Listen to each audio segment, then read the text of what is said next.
All right, good evening, everyone. So as you can tell, Sifu Scott is not here. I am his body double today. So because we look so much alike, so I'm going to be his stunt double for this evening. So retreat's coming up.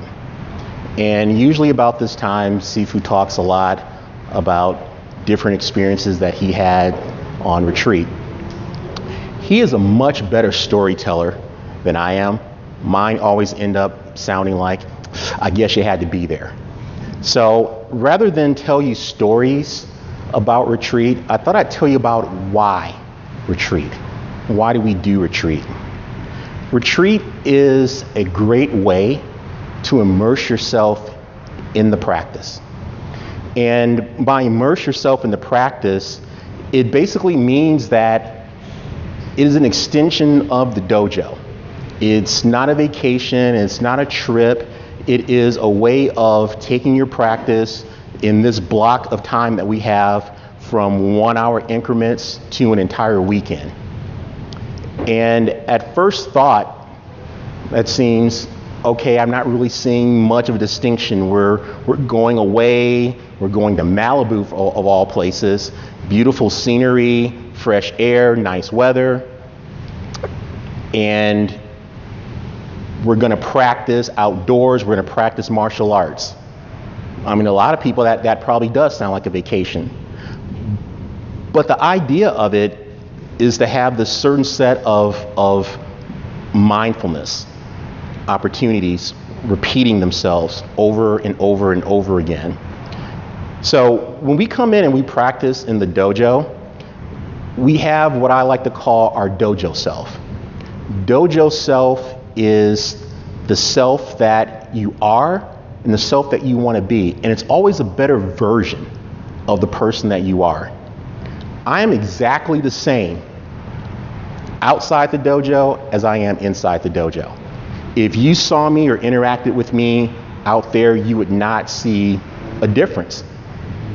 This is who I really am. The partner that I am in the dojo is the partner that I am outside the dojo. But inside the dojo, I'm a better version. And we're better versions of ourselves. We're not different people, just better versions of the people that we are and the people that we want to be. Dojo, place of enlightenment, place where the ego is transformed. Discovery of the ego, destruction of the ego. And that's, as my Sifu puts it, in a more simplistic terms, figuring out who you are and then doing something about it. Whether that means you like this part about yourself and you need to change it, or you need to keep it, or you don't like this part about yourself and you need to find a way of being something different or doing something different. The best way to get to know someone truly is on the mats. I've practiced with a lot of people over the years and I know them better from having practiced with them than any conversation we could have outside. Why? Because outside, people can be fake. People can hide. You can't hide in here. Your true self comes out no matter what. When that punch is coming, you're not thinking about how do I want to portray myself as I get out of the way. Do I want to have this persona? Do I want to have that persona? I have my work voice. I have my at-home voice. I have my friend's voice. I have the voice I use when I talk to my mother. I have the voice that I use when I talk to my siblings. The voice I use when I talk to my significant other. No, when that punch is coming, the only voice is your true self, right then and there. Why? Because you don't have time to think about the other things. You don't have time to go, oh, I screwed up and went the wrong way. Why? Because the next one's coming. So your true self, yes, we make mistakes, but you quickly have to get over them. You quickly have to put all that aside because the next punch, the next kick, the next technique, it's coming all the time. And you don't have an opportunity to be fake. Who you are will come through on these mats. If you're a person that gets frustrated easily, it'll show up here. If you're a person that has negative self-talk, it'll show up here. If you're a person that thinks, I'm just the most amazing person in the world, it'll show up here until you get hit. And then you realize, oh, maybe I'm not so sweet after all. But the truth is, you can't hide who you are. You can't hide. Discovering yourself isn't always pretty. We have tests that are designed to strengthen your will. And we have that saying, strengthening the will is not a pretty sight. And if you've taken part in any green sash test or red sash test or black sash test, you know strengthening the will is not pretty. But again, it becomes your true self, who you really are. Are you the person that perseveres? Are you the person that gives up at the first sign of adversity? And we build. There's no way when you walk in the door you can immediately take a green sash test or a red sash test or even a yellow sash test. It gets built up over time. And that's sort of what we do. We do it in small increments, 1 hour at a time on the mats. So retreat is very much like that, except it's that extended period of time. When I said that I'm a better version of myself when I'm inside the dojo, doesn't mean, I didn't say perfect. So all the issues, all the troubles, all the concerns, all the things that I do well and don't do well, it all still happens here. It's just how quickly do I get that gyroscope back on track. It veers and I get it back quickly. So the more you practice, the quicker you bring it back. No one says that you're always going to be perfect. You're not. No one says that this is a magical place where the moment you walk out, all your problems go away and you're the most perfect being on the face of the planet. No, that doesn't happen. All the same problems still happen. Everything still happens. Life still happens. Duality still happens. But it's how quickly you bring it back. And we teach you that, like I said, an hour at a time. Retreat is a longer extension of that because your dojo self extends, elongates, prolongs for an entire weekend. So think of it as when you're here, you're on your best behavior. Why? Because you're more mindful. You do things the right way. You bow at the right time. You bow to your partners. You make eye contact. You speak respectfully because you're on your best behavior. You're being the better version of yourself. When you leave, you're supposed to carry that with you. When you're on a retreat, it stays for a lot longer period of time. The only story that I will share is that after I went on my very first retreat, I thought it was awesome. I thought it was amazing. Great experience. It was so great I didn't want to do it again. Why did I not want to do it again? Because I had to be the best person that I could be for a long period of time. I did not have an opportunity to fall back into the things that I don't like about myself. I didn't have a chance to be this introverted person and doesn't really want to speak and just rather be alone and rather do this and rather that. No, I had to be my dojo self for an entire weekend. And when you're faced with who you are for that long of a period of time, you may find things about yourself that you don't like so much. But again, discovery, destruction, find it, fix it. That process continues over and over and over and over again. 1 hour at a time, now 1 weekend at a time. So when you're tempted to fall back into, I won't say your normal self, because you are your normal self. When you're tempted to fall into the habits or the things that you don't like about yourself, you're kind of stopped. Why? Because that vibration, that environment, it won't let you. If you're a person that has a lot of negative self-talk, that won't happen. You won't have time to feel sorry for yourself. You won't have time to think about your problems. You won't have time to think about anything other than your practice. And your practice is not just the physical techniques. We're not practicing martial arts just to defend ourselves. That happens anyway. We're not practicing martial arts just to get in shape. If you were in that last class, you know that happens anyway. We practice martial arts for a higher reason, for a higher purpose, to find out who we are, to better ourselves. Why? So that we can be of better service. It's not about what we take, but it's about what we give. We weren't put here to take. We were put here to serve. In our society, we have that thought or that saying, every man for himself, or every woman for himself, every person for himself, meaning that I only think about me. If I only think about me, there's only one person thinking about me. But if we all think about someone else, now you have all these people who think about you, who care about you. So when you're on retreat, no, you don't have time to feel this way or that way.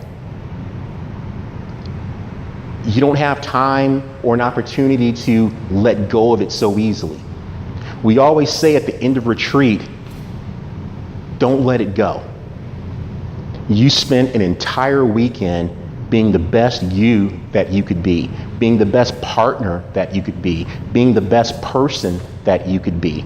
You spent an entire weekend pushing your physical limitations, your mental limitations, your spiritual limitations. You spent an entire weekend developing you, more than just 1 hour at a time. It would be so easy on Sunday afternoon to fall back and immediately reconnect and get back on your cell phone and now start interacting in all these different ways. Those interactions are going to happen. But if you take it with the mindset of retreat, meaning that I can take this of being my best self from 1 hour to the next hour, to the next hour, to the next day, to the next week, to the next month, to the next year, for the rest of my life. If I'm always of that same mind, always focusing on discovering, fixing, it's this constant battle. And life changes. Circumstances change, situations change. When you go on a retreat, you're going to do things that you feel very comfortable doing. And you're going to do things that, well, I don't really know about that. One of the best things that I like about retreat is the demonstration. And I usually give the same answer. People ask me, what is the best part of retreat? Or what did I like the most? And I would say the demo. And they said, well, what part of the demo? And I said the breaks. Breaks aren't particularly fascinating in and of itself. I mean, I've done lots of breaks. I mean, I've seen plenty of breaks. So why does that stand out to me? Because when the person comes up and does the break, their mind shifts from, I don't think I can do this, I've never done this before, I think I might be able to do this. And then right before they start, this stillness happens. You can see this utter change in them, where all the self-doubt is gone. All the negativity is gone. They become single-pointedly focused in that moment, in that breath, on being the best person they can be. All that thought is gone. And you can just see this change happen right when they're thinking, can I do this? Can I do this? Then all of a sudden the silence happens. And then they go and they do the break. And it's amazing. And then their reaction from once it's accomplished, it's so many different emotions that happens when the person does that break for the first time. But the true essence is that brief period of stillness. And if you ask them, what were you thinking about right before you did the break? Oh, I was thinking there's no way I can. No, not when you first got called up. Right before you took that last breath, what were you thinking about? And they say, I don't know. Perfect. That stillness of the mind. Mushin, that is what we're looking for. That is how we want to conduct ourselves all the time. Why? Because when life happens, our job, respond well. That is our only job, is to respond well in that moment. Responding well can be different for every person, different for every situation. But that ability to let go of the thought, let go of the negativity, let go of the ego in any shape or form, and just respond. And retreat is just an amazing place to do that. That is what we mean by immerse yourself in practice. That is the opportunity that you get when you go on retreat. And you think, well, I've done it before, I don't need to go back, I don't need to do it again. It's different every time. Why? Because you're different every time. You're never the same. Hopefully, you're here, catch up, here, catch up, here, catch up, and you become a better person. I would like to think that your mentality, your thought process is not the same as it was when you were 15 or 16 or 17 or even 18, because then we thought we knew it all. Then when you became 20, you say, well, I didn't know it then, but I know it now. Then when you hit your 30, you say, well, 20, I really didn't know. I thought I did, but 30, I got it. And then when you come in your 40s, you think, well, I didn't have it, I was close, but I need to tweak a few things here. But I'm in my 40s, I've got this life thing figured out. And then it goes on when you're 50s and your 60s, and because you're constantly evolving, you're constantly improving yourself, you're constantly becoming a better person. So use the opportunity of retreat to be that better person for an extended period of time. Don't just take it for granted. Don't just be there. Don't just look at it as a social opportunity. It is social, it is fun, but look at it as an opportunity to go deeper within your practice. We're going to do that right now. We're going to go deeper in our practice through sitting, through breathing, through watching the breath, through our meditation. Sit comfortably.